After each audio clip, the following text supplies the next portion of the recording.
back to StabilityWOD. I've been working with a ton of clients the last few weeks on pull-ups, and these are clients that have shoulder pain, and they're having pain during pull-ups because they're not staying activated when they're either initiating the pull, which I've talked about in the past, or more importantly when they're kipping and they're storing energy in their shoulders to release it for the pull-up. So it's this sort of, here's the pull-up bar, store the energy, release it for the pull-up, back down to the starting point.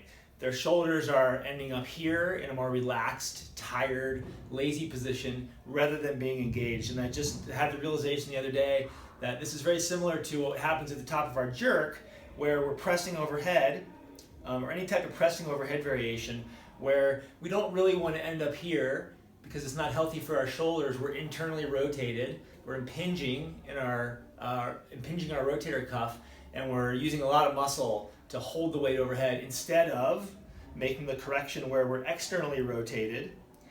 Our upper traps are not as dominant, and we're in a much more activated, stable scapular position to support that weight overhead. It's actually the exact same feeling in your shoulder blades with a pull-up as it is with a press overhead, even though in one case we're pulling down and in one case we're pressing up.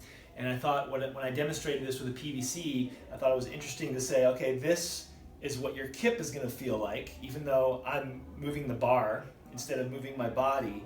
The shoulder blades, instead of being here, have to stay engaged as I kip and as I pull up. And as soon as I come back down, they go right back to the engaged position. I don't blow past that into this unstable, unlocked, unhealthy shoulder position.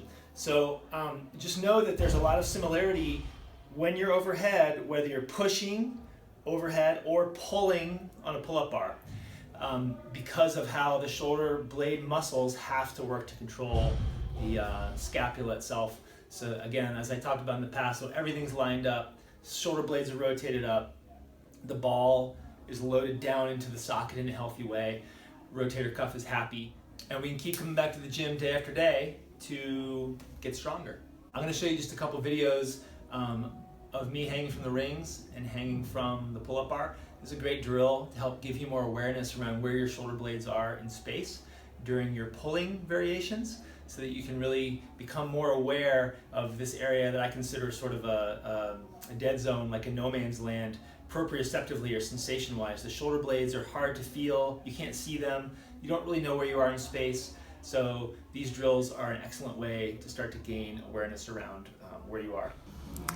What I'm showing you here is me alternating my shoulder blade, losing stability as I initiate my pull-up. There's the left side shrugging up, unstable. Then the right side, struggling to stay stable against my rib cage. It shrugs up to my ear, and then the left again. See this all the time in climbers and CrossFit athletes. Now you're gonna see me stabilize both my shoulder blades and practice holding them pulled down and towards the center before I initiate my pull-up. It's a much more stable position, and I can practice doing that and film myself to make sure that's happening on both sides.